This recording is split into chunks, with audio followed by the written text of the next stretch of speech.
Hello friends, welcome back to another video. If you're new and not subscribed, I'm KAYLA BAME and you should really think about subscribing to my channel because the bestest things in the world happen when you do that. So, subscribe. We just reached 5,000 subscribers, guys. Thank you so much. We reached it like a week ago, but I had filmed videos before I reached it and then posted it, so I don't think I ever acknowledged it. I posted something on Instagram about it, but thank you guys so much for 5,000 subscribers. It means a lot to me that you guys are supporting me and watching my videos, and I'm gaining new subscribers, and you guys are helping me grow my channel, and it's great. So thank you. So what do you guys say? Let's try and get to 6,000 next. For today's video, I am bringing to you another KAYLA BAME Creations voiceover because these videos are very fun to make and a lot of you think they're super funny. So we're doing a spring bunny Easter themed DIY voiceover for my mom, KB Creations. Okay? Let's just jump into it. Okay, party people, for this DIY you're gonna need a spring symbol, so we chose the bunny. And I know this might seem a little cruel, but we're going to defile each and every one of these bunnies by cutting off their cotton tails. But don't worry, because later in this video we are gonna fix this, but for now they're going tailless. And KB Creations did this to 6 bunnies because we're gonna spell out the word spring. If you want to spell out a different word, well, you're gonna have to do the math for that one, people. And since we don't want our bunnies to be these bright colored pastels because we're not in the pastel business, we're in the farmhouse business. We're gonna paint over the pastel colors. If you want to keep the pastel colors, go ahead, who cares? We're farmhouse here though, so we're not doing pastels here, people. I'm also not entirely sure if this is paint or not because it kind of looks a little bit watered down, so maybe it's watered down paint. So think of it as you're giving your bunny a bit of a sponge bath right now. See, look at how sopping wet it is. We're definitely giving it a sponge bath. We're not painting it yet.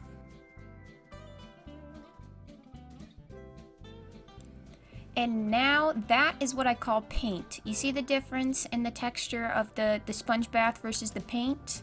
I'm a painter, so I know what paint looks like. That before definitely was bath water, not acrylic paint. This, however, is acrylic paint. And again, we just chose white because, you know, we wanted a white little bunny. If you want to do a brown bunny, do a brown bunny. If you want to do a pastel blue bunny, I guess you can do a pastel blue bunny. Do whatever your little heart desires, okay? This is what we like to call creative discretion, people. And now this is where the difference, you can really see it. This is the sponge bath side. The other side, right here, painted side. You see the difference? I don't want any of you to ever question my expertise again, okay? Sponge bath, acrylic. Sponge bath, sponge bath. And you know we were gonna bust them out sometime during this DIY. Get out your hot glue guns, people, because we're gonna be hot gluing the sponge bath side onto some nice felt to make it look nice, crisp, and clean, just like springtime. And I just want to clarify, you want to make sure the sponge bath side is facing down onto the felt because it's not gonna look as nice as the acrylic. Unless you're into that look, then go ahead. I hope you guys are good with a pair of scissors because you're gonna be cutting off all that excess felt off around the rabbit. Now you have to have a precise hand to do this task, okay? Like KB Creations, the master of precise hands. If you don't have precise hands yet, that's okay. We're spelling out a whole word, so maybe your 5th and 6th bunny might look a little bit better than your 1st and 2nd, you know? But that's okay, we're just going for improvement over time. I hope you didn't put your paintbrush away yet because we're not done with it. Get out your Hod Mod Podge Slodge Capodge and cover your bunny with some of that stuff. And don't tell me that's not the name of this stuff because in my mind, I just call this stuff puzzle glue, so leave me alone. And you know we weren't gonna leave it just this boring white bunny. Get out some spring fabric because we're gonna cover the bunnies with some nice spring fabric. And this step, you're gonna have to do it really quickly after you put on the Mod Podge Slodge Hodge, okay?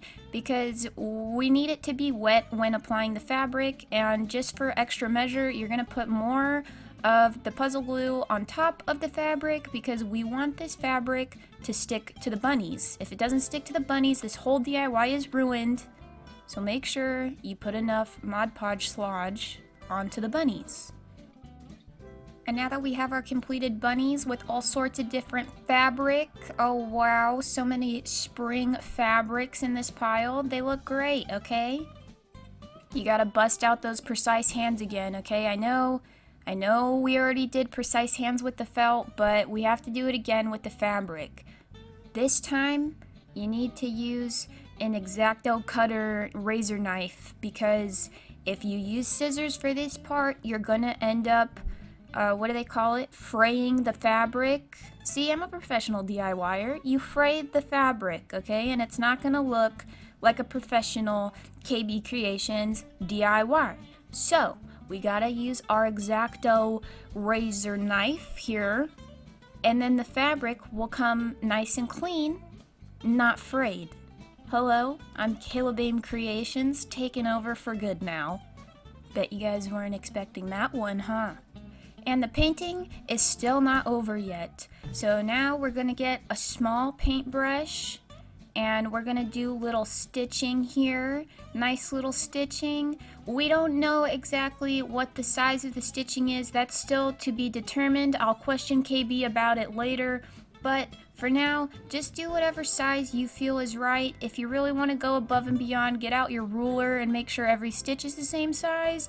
If not, just guesstimate and eyeball it. That should be good enough because I'm pretty sure that's what the KB here is doing. And now, these poor bunnies have gone without tails for way too long. So get a cotton ball and hot glue them on some tails, okay? They deserve it. And what kind of bunny doesn't have a tail? Look at that. It's complete now. And because these are standing bunny signs, we need to give them a stand to stand on. So we used Jenga blocks. And then you're just gonna hot glue the stand on to the back of the bunny so then it can stand upright using our Jenga block stand. You're gonna want to make sure you hold this Jenga block stand onto the bunny for exactly 30 seconds. We need to make sure the hot glue worked and that it is really stuck onto the bunny. And we didn't like the way the Jenga blocks looked when they were plain, so of course we painted them just to make sure it looks crisp, clean, and professional. And if you didn't know, this spells spring. That's our word choice for this DIY, and we're going to be painting these letters, of course, in a antique Waverly wax brown color. And if you chose to leave your bunnies in the pastel colors, well, then maybe don't paint them brown. You might want to do a different choice, but remember, today's phrase of the day is creative discretion. You also don't even have to do the word spring. If you want to do a different word, I'm sure that'll work. Just make sure you get enough bunnies for your word. And then just rearrange your bunnies in whatever pattern you think will look best, okay? Make sure those colors are spread out so these bunnies look as best as they can possibly look. Now it's time to glue on our spring letters to each of these bunnies. And you need to remember the technique I told you earlier. Make sure you really press those letters onto the bunnies. We don't want them to go anywhere because although hot glue is the best medium to glue stuff with, you have to press it on to make sure it dries and it sticks. Because wouldn't that be awkward if you have this decorative piece in your house and then the letters just started falling off the bunnies? Make sure they're stuck on there because we don't want that situation to ever happen. And of course, because this is a KB Creations DIY. These bunnies would not be complete without some sort of burlap or twine, so she did some twine bows because this is her signature, people, okay? And wowie kazowie, would you look at that? Those are the bestest spring bunnies I have ever seen in my entire life. They look great outside, they look great inside, so do this DIY. Alright, well that's it for today's video. If you liked it, be sure to give it a thumbs up and leave in the comments down below what you thought of this voiceover. These are very fun to make. My mom likes when I make them. You guys like when I make them, so I made another one. But I'll see you guys back here next time. Peace.